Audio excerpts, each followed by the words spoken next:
Armor-piercing spikes, bone-crushing hammers, and weapons designed to inflict maximum agony before death. Medieval warfare created instruments specifically engineered to defeat contemporary armor, while causing catastrophic injuries that guaranteed slow, painful deaths. These weren't elegant swords from movies. They were brutal tools designed to shatter bones, puncture organs, and destroy human bodies efficiently. These are the 15 deadliest medieval weapons you'd never survive, and each one represents centuries of battlefield evolution focused on one goal: killing as efficiently as possible. Medieval weapons weren't designed for honor or glory. They were engineered through centuries of battlefield experience to defeat armor, inflict maximum damage, and kill opponents as efficiently as possible. Every design element served a brutal purpose, penetrating protective equipment, crushing bones, or causing injuries that would prove fatal even if victims survived the initial blow. The poleaxe combined 3 killing methods into a single, devastating weapon that dominated late medieval warfare. The axe blade could cleave through helmets and split skulls, the hammerhead crushed armor and shattered bones underneath, and the top spike pierced gaps in plate armor to reach vital organs. Knights wielding poleaxes could adapt instantly to any opponent, choosing the appropriate killing surface based on armor weak points and combat situations. Training with poleaxes involved learning to strike with precise force and angle to maximize armor penetration and bone damage. The weapon's balance allowed rapid transitions between different striking surfaces, making poleaxe combat a fluid dance of death where skilled fighters could kill armored opponents in seconds. Tournament deaths from poleaxes were so common that some regions banned them from competitions. Warhammers represented the ultimate anti-armor weapon, designed specifically to defeat plate armor that could stop swords and arrows. The weighted head concentrated tremendous force into a small impact area, creating enough pressure to dent steel plates and crush bones underneath without penetrating the armor itself. Knights hit by warhammers suffered catastrophic internal injuries even when their armor appeared intact. The spike on warhammerbacks served a different purpose: armor-piercing penetration that could punch through plate gaps or crack weakened armor from hammer blows. Skilled fighters would use hammer strikes to weaken armor integrity, then finish opponents with spike thrusts that penetrated compromised protection. This combination made warhammers among the most feared battlefield weapons. Morning stars evolved from agricultural flails into specialized killing tools with spiked heads that combined crushing impact with armor-piercing penetration. The multiple spikes ensured that at least one would find an armor gap, while the weighted head delivered devastating blunt force trauma. Morningstar impacts caused compound injuries, simultaneous puncture wounds, and crushing damage that overwhelmed medieval medical capabilities.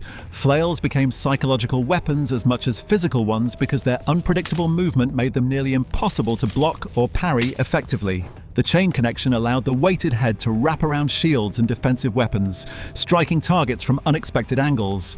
Opponents facing flails couldn't rely on standard defensive techniques, creating fear and hesitation that skilled flail fighters exploited ruthlessly. Halberds combined spear points, axe blades, and hooks into versatile weapons that could kill any opponent, regardless of armor or combat situation.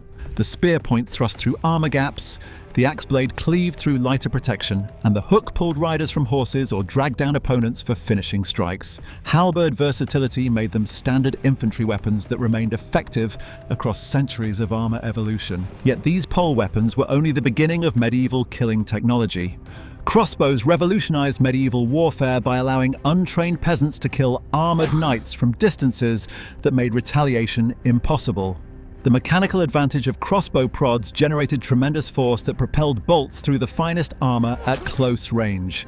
A peasant with weeks of training could kill a knight who'd spent decades mastering mounted combat, fundamentally changing battlefield power dynamics. Crossbow bolts weren't simple arrows, they were specialized armor-piercing projectiles with hardened steel points designed to penetrate mail and even plate armor.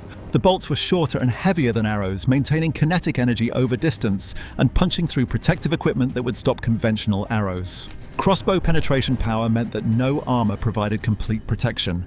Windlass crossbows represented the extreme end of penetration power, requiring mechanical cranks to draw strings that no human could pull manually.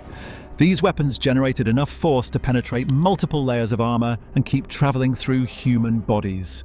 Windlass crossbow bolts could kill multiple opponents if they stood in line, with recorded instances of bolts passing through one knight to wound or kill the soldier behind him. Longbows required decades of training but provided even more devastating results in skilled hands. English longbowmen could loose 12 arrows per minute with accuracy that seemed impossible by modern standards. The sustained arrow storm from massed longbow formations created kill zones where survival became statistical impossibility regardless of armor quality or fighting skill.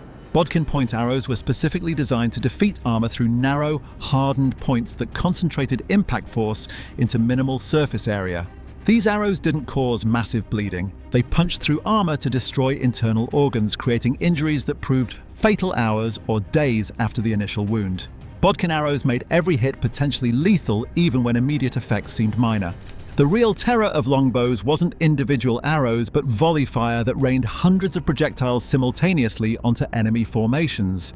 Imagine trying to fight while arrows fall constantly from above, each one capable of penetrating your armor and killing you instantly.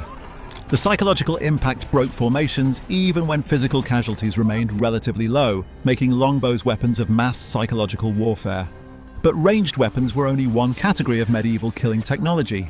Poleaxes evolved specifically for armored combat between knights, combining precision engineering with brutal effectiveness against the finest contemporary protection. The axe blade focused tremendous cutting force into a narrow edge that could cleave through helmets. The hammerhead crushed plate armor through blunt force trauma, and the top spike provided armor-piercing capability for thrusting attacks. Every surface of poleaxes was optimized for killing armored opponents. Poleaxe combat involved rapid transitions between striking, thrusting, and grappling techniques that exploited armor weaknesses while preventing opponents from using their weapons effectively. Skilled poleaxe fighters could control combat distance, trap enemy weapons, and deliver killing blows before opponents recovered their defensive posture. Poleaxe duels between knights often ended within seconds when skilled combatants found fatal openings. Lance impact during mounted charges created catastrophic trauma through kinetic energy transfer that could kill even without armor penetration. A knight and warhorse charging at full speed generated enough force to unhorse opponents through sheer impact, often causing fatal injuries from the fall and subsequent trampling. Lances were designed to break on impact, transferring maximum energy to targets rather than rebounding. Couched lance technique maximized impact force by bracing the lance against the rider's body, transforming the entire mass of horse and rider into a single kinetic projectile. This technique meant that lance strikes carried hundreds of pounds of force concentrated into a small point, easily punching through armor and continuing through human bodies. Successful lance strikes often killed instantly through massive trauma to vital organs. Glaives combined cutting power with reach advantage, allowing wielders to strike from distances where opponents couldn't retaliate. The curved blade concentrated cutting force while the long handle provided leverage that amplified strike power. Glaive cuts could slice through multiple opponents in single swings, with recorded instances of glaive strikes decapitating multiple enemies or severing limbs from several soldiers simultaneously. Military forks represented specialized anti-cavalry weapons with multiple tines designed to catch riders and horses while preventing cavalry charges. The fork configuration could trap riders against horses, pin dismounted knights to the ground, or hook armor pieces to drag opponents down for finishing strikes. Military forks turned cavalry advantages into vulnerabilities, making mounted knights easy targets for organized infantry. These specialized weapons revealed how medieval warfare evolved into sophisticated killing systems. Maces evolved beyond simple clubs into scientifically designed instruments that defeated armor through precise application of blunt force trauma. Flanged mace heads concentrated impact force into narrow ridges that could cave in helmets, crush skulls, or shatter arm bones through armor. The flange design also allowed maces to hook armor pieces, creating openings for follow-up strikes. Mace fighting techniques emphasized repeated strikes to the same armor location, using accumulated damage to compromise protection integrity before delivering killing blows. Skilled mace fighters could identify armor weak points and focus strikes to maximize damage accumulation. This systematic approach meant that mace combat became wars of attrition where every strike brought opponents closer to catastrophic armor failure. Decorative, Raven's Beak, represented specialized armor-piercing weapons with elongated spikes that could penetrate plate armor through concentrated force application.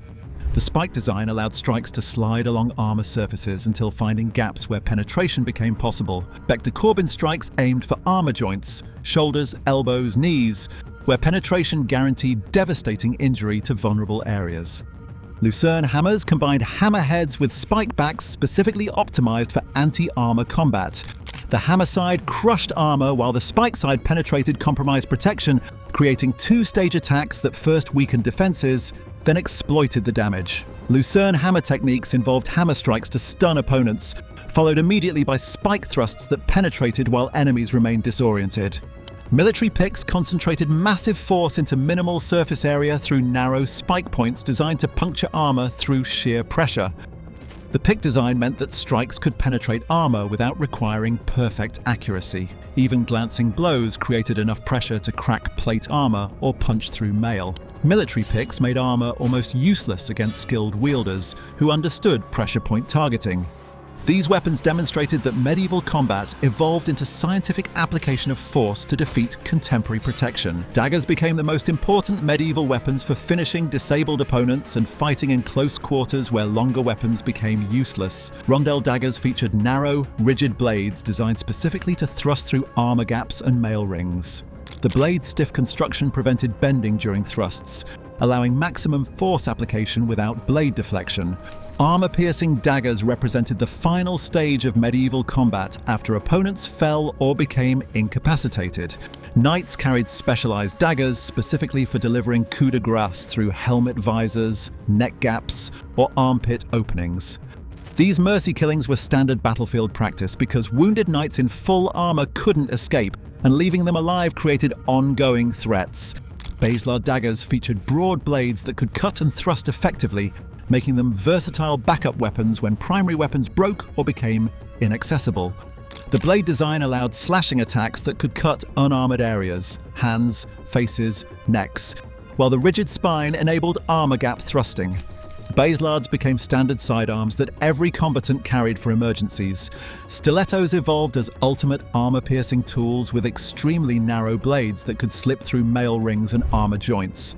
The needle-like point created minimal resistance during penetration, allowing deep thrusts into vital organs through tiny armor gaps.